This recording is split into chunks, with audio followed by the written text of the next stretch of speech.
The Hoosiers Gavitt Games opponent is set, locking in the final big piece of their challenging non-conference schedule. You are Locked On Hoosiers, your daily podcast on the Indiana Hoosiers. Part of the Locked On Podcast Network, your team every day.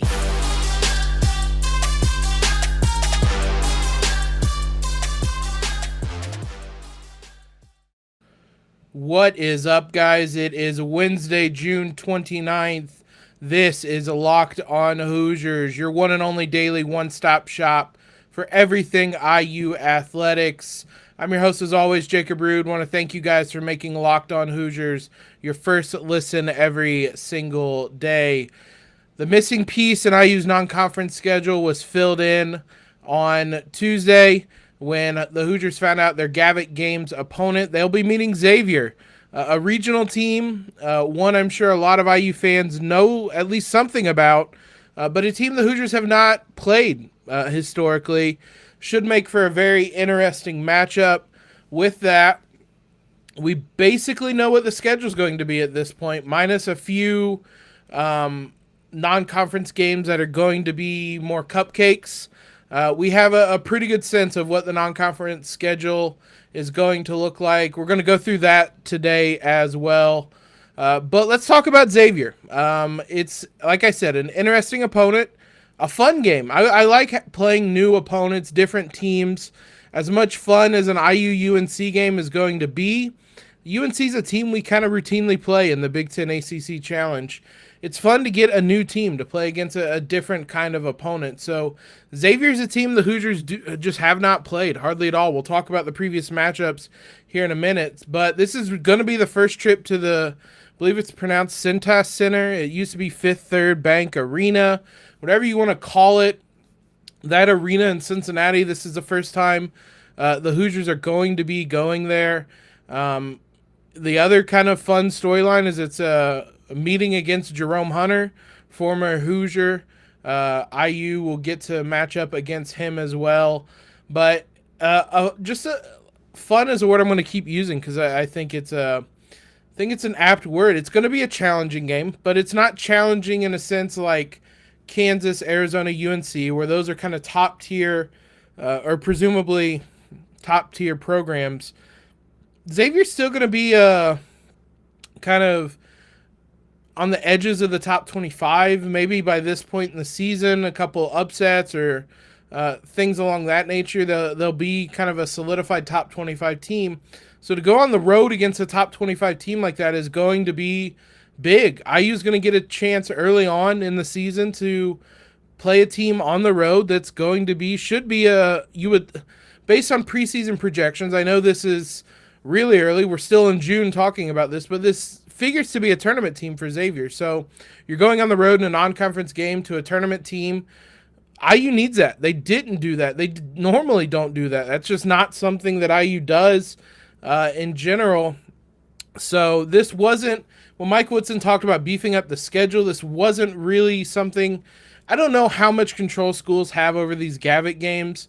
I knew IU hosted last year, so it was probably going to be on the road. I don't know how much input they have in who they play. Villanova got Michigan State as kind of the highlight matchup of the game. We'll look at the other ones here in a few minutes, but IU going to Xavier, it kind of goes in line with what the rest of their non-conference matchups and games are going to be.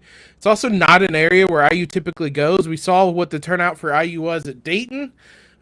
This is close-ish to that area. It's the same kind of area. Be interesting to see how many IU fans get into Xavier for this one. This is only going to be the sixth time that Indiana and Xavier will have met since 1951. IU is 4-1 in those games. The most recent meeting is probably one you guys will remember. You may not remember it offhand, but once I mention it, you will. It was the first loss for the 07-08 Hoosiers, Eric Gordon season. They played in the Chicago Invitational Classic. They played the final game at the Sears Center. They played a couple of games in Bloomington, IU did, and then they went to the Sears Center definitely rebranded. The tower itself is rebranded since then. But I believe it is now called the Now Arena, and played the final, so to speak, there. IU beat Illinois State, played Xavier. They lost, and they lost pretty handily. It was 80-65 in that one. Eric Gordon had 20 points on 4 of 12 shooting, though. He shot 12 of 12 at the line. The Hoosiers shot 38% as a team. Jordan Crawford was 3 of 13. Armand Bassett was 4 of 13. Jamarcus Ellis was 5 of 12. DJ White came off the bench. I'm not sure. I don't remember the details about that. Somebody else might be able to fill me in on that. He played 36 minutes off the bench, so maybe it was a disciplinary thing. Xavier was led by CJ Anderson with 19. Not a ton of talent on that team, at least memorable talent. Drew Lavender, Josh Duncan were the other leading scorers. BJ Raymond scored 19 off the bench, 19 and 10. So that was the last time those two teams played. They've met a couple times in the tournament. They played in 03. IU won by 3 points. In 93, they met in the tournament. 1 seed IU beat them by 3. That would have been, looks like maybe the second round based on the date. It was the second round. RCA Dome. Again, another place that does not exist anymore. The Hoosiers came away with a win on that one. Calbert Chaney was the leading scorer. They played then, I guess that was the only tournament meeting. They played in 1979, IU won by 26. They played in 1951, IU won by 23. So this is the first meeting in 15 years between the two teams, which is part of what makes it fun. Mentioned Michigan State and Villanova as kind of the highlight game of the Gavitt Games. IU will meet Xavier. Villanova is going to Michigan State. Iowa to Seton Hall. Marquette is at Purdue.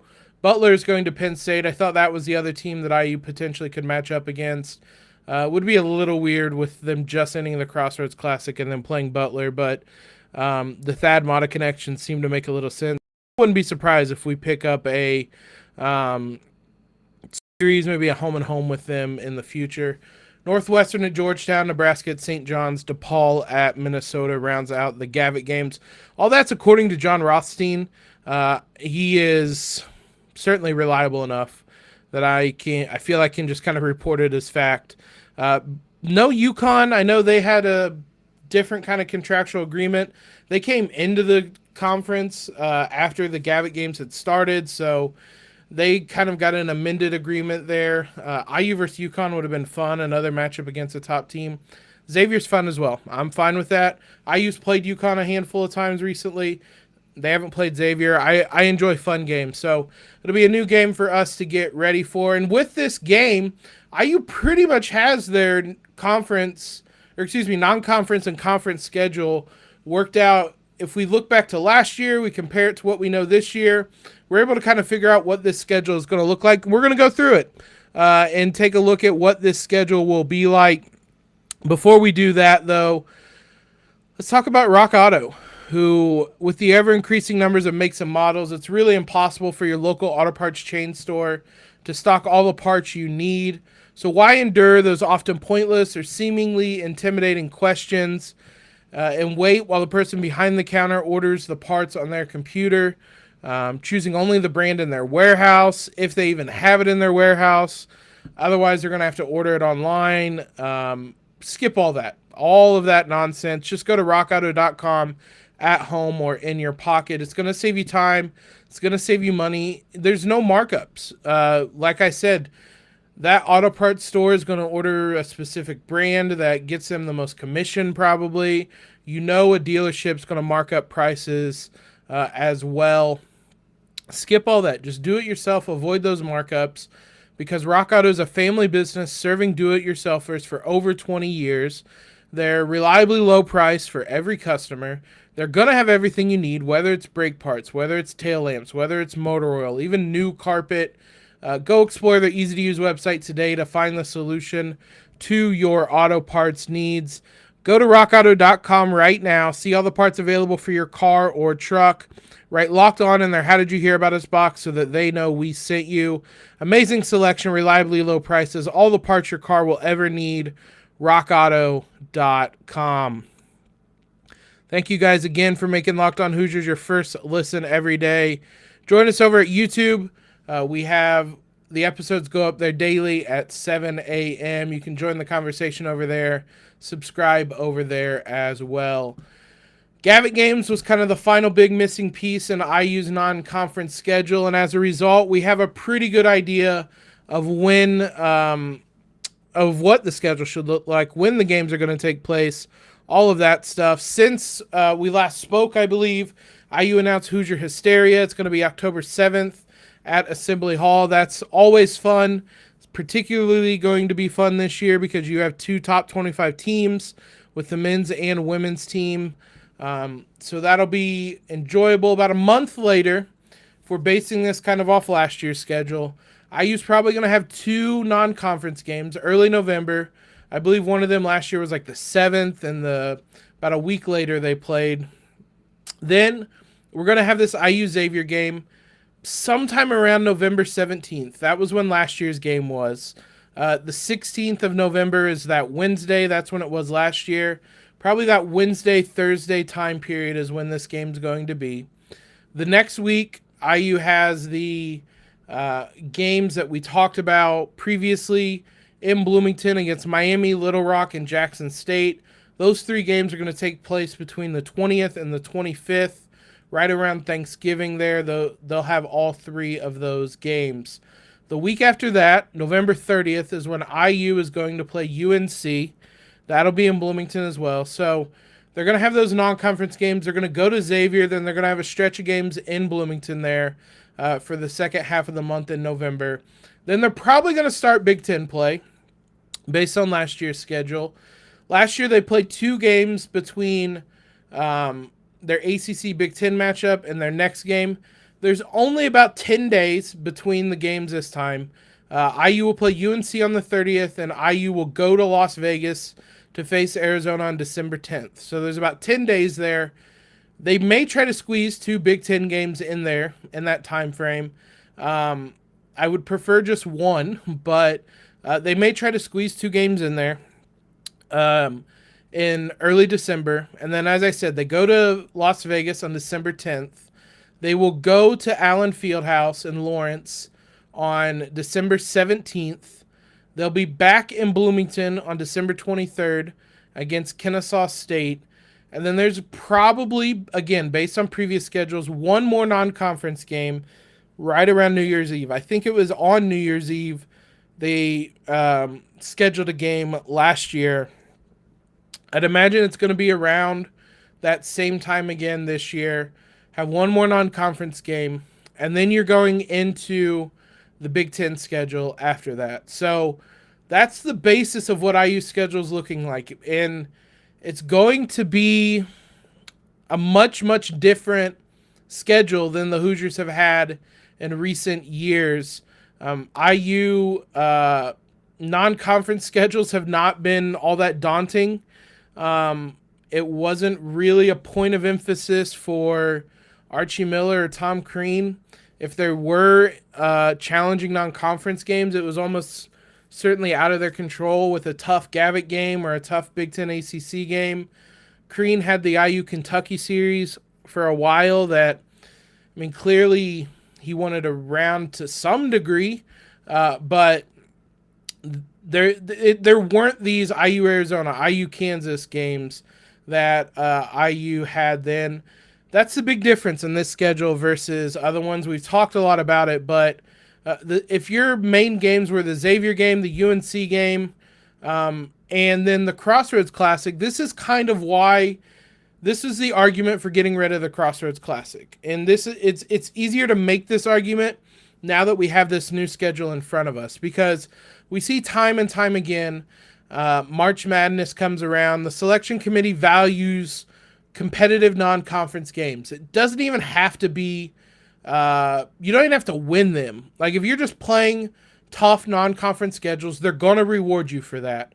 So IU could play at Xavier, and then they could host UNC, and then they play, this year it would have been Butler, I believe. I think they played, yeah, it would have been Butler this year against Thad Matta. That would have had the the headlines of the tournament or the Crossroads Classic, and then they return home and they play a slew of non-conference games against Cupcakes, and then they head into the Big Ten season untested, really. And you have that one UNC home game, and then you're feeling good, and then this team has to kind of figure itself out in Big Ten play.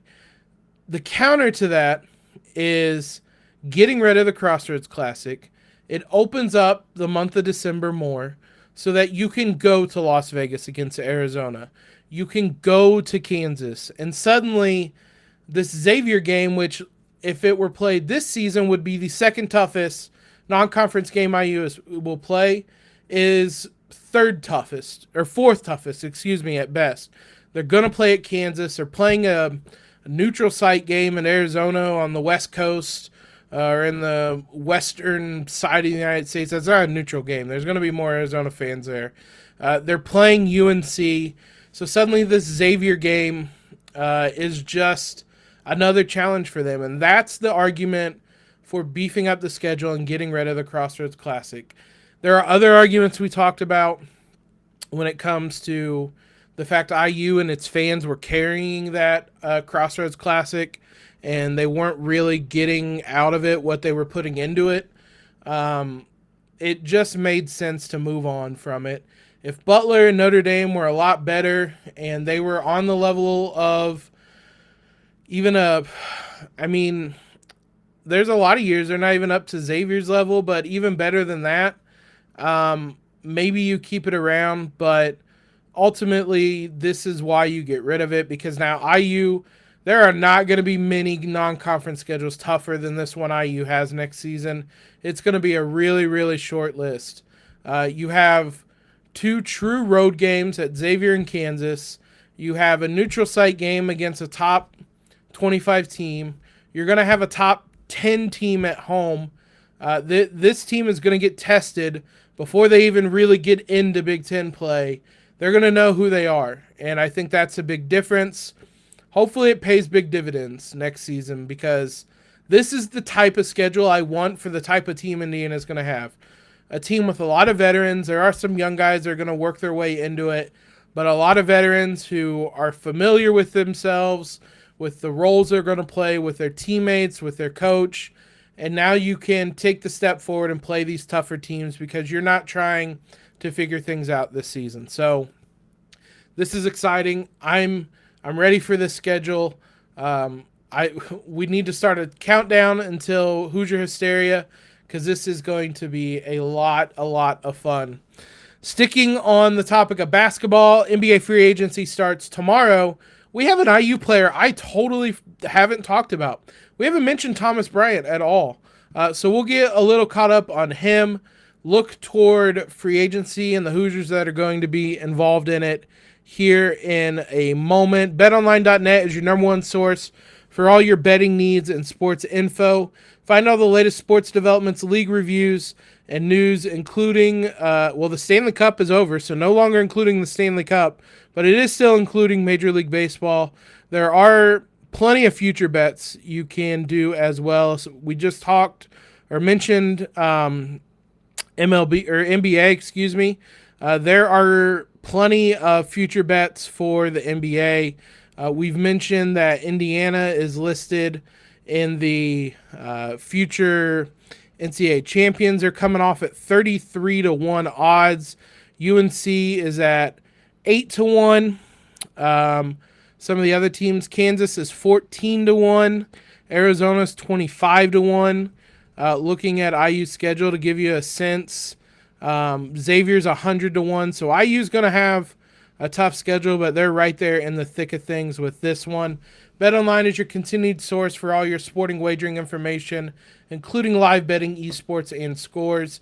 And BetOnline.net remains the best spot for all your sports scores, podcasts, and news this season. BetOnline.net is the fastest and easiest way to check in on all your favorite sports and events, including MMA, boxing, and golf. Head to the website today or use your mobile device to learn more about the trends and action. BetOnline, where the game starts. Somehow, totally slipped my mind that Thomas Bryant is in the NBA. It was One guy that we failed to kind of talk about looking back on the season, ultimately there wasn't a lot of the season to talk about for him. So it would have been an interesting podcast to do. But Thomas Bryant is heading into free agency tomorrow. Tomorrow is the start of free agency. Thursday at 6 p.m. Eastern is when free agency will kick off officially. Bryant is finished up the last year of his 3-year, $25 million deal he signed in Washington. This season, part of the reason I forgot about him, we mentioned it back during the season, but he was returning from an ACL injury. They brought him along slowly, and as a result, he only played in 27 games last season and struggled, if we're being honest. Had to shake off a lot of rust in that one. He only averaged 7.4 points, 4.0 rebounds. He only played 16 minutes a night, 27 games, as we said. His shot really struggled, 28.6% from the three-point line. The 2 previous years before that, he was a 41.1% three-point shooter on 2 attempts per game. So uncharacteristically bad, we should say, but that's what happens when you have effectively a year off. Excuse me, a year off because of this injury. He got injured on January 9th of 2021, made his return on January 12th of 2022. So a year away. There was obviously going to be some shaking off of the rust there on that one. So he struggled. Bad time to struggle, unfortunately, for him, because he enters free agency. If you look at John Hollinger of The Athletic, he has Thomas Bryant as the 18th best center entering the market. If he had another season like he had the previous years, then you're looking at someone that could join a contender. He probably still would be in a backup role, but he could be pushing for a starting spot, big minutes, because he's a big man who can shoot, and that's what's valued in the NBA today. Unfortunately, this injury came at a bad time, which means he's probably going to be a minimum signing, perhaps with a rebuilding team. Maybe he stays in Washington. Maybe he goes somewhere else. Indiana, perhaps, although they have a gluttony of centers, so I doubt that as I say that. But he could find his way somewhere and play a different role, maybe a bigger role. We'll see, but there are places he could land in the coming weeks, coming days, really. It's not going to be weeks. It's going to be days. There are a handful of other free agents that are Hoosiers that we've more or less talked about. Victor Oladipo, we did a podcast on. We'll see where he lands. Seems like money and role are the two biggest things, probably in reverse order, role then money. When it comes to him, Juwan Morgan has a club option. He didn't play a lot. That's why we didn't do a podcast on him. He was signed with the Celtics. He was in the finals. He played in a couple games as like garbage time, but that was it. He, outside of that, just didn't play last season. He played officially 1 game during the regular season and played 4 minutes. In the playoffs, he played 9 games and 15 minutes, so it was all garbage time for him. Not really sure what his role is moving forward. He got signed to an actual deal before the playoffs, so there's some value they see in him, but he only played 2 games this whole season after playing 50 games in his first 2 seasons. Just not really sure what is next for him. I don't know that he's going to get an NBA deal. We'll see, though.